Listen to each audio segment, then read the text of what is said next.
Au Congo, le rapport d'une ONG épingle des conditions de détention inhumaines dans les cachots de police. Cette enquête est concentrée autour des cachots de la direction départementale de la police de Brazzaville où ont été transférés certains détenus venant de la maison d'arrêt afin de la désengorger en cette période de lutte contre le Covid-19.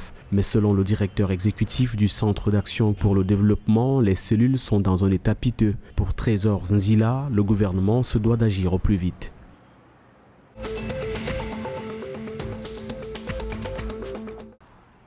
Dans le cadre des activités de surveillance du trafic maritime, de lutte contre les activités illicites, de protection de l'environnement et de police des pêches, le patrouilleur de haute mer, commandant Duquin, a rejoint les côtes gabonaises où il a fait une escale dans la ville de Port-Gentil.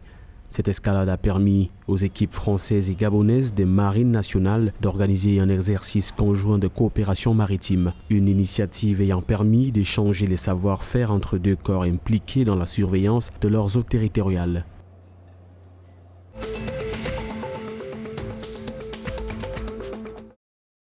Au Tchad, 31 femmes ont été nommées au Conseil national de transition sur un total de 93 membres, soit un pourcentage de 33%. Cet acte est posé moins d'un mois après les instructions données par le président du Conseil militaire de transition au gouvernement. Pour l'ambassadrice Maria Mahamatnou, président du Conseil national des femmes leaders du Tchad, ce quota est une grande première au Tchad et cela mérite d'être salué et inscrit en lettres d'or dans les annales de l'histoire.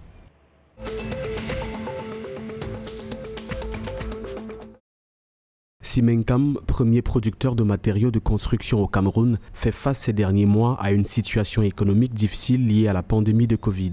Cette situation a entraîné la hausse vertigineuse des coûts du clinker et autres matières premières qui entrent dans le processus de fabrication du ciment. Cela représente près de 1200 francs CFA de hausse du prix de revient du sac de ciment avec des pertes mensuelles estimées à un peu plus de 2 milliards de francs CFA. Saisies, les autorités camerounaises sont mobilisées pour trouver des solutions palliatives afin de garder viable le tissu industriel et permettre à Simencam de poursuivre sereinement son programme de développement.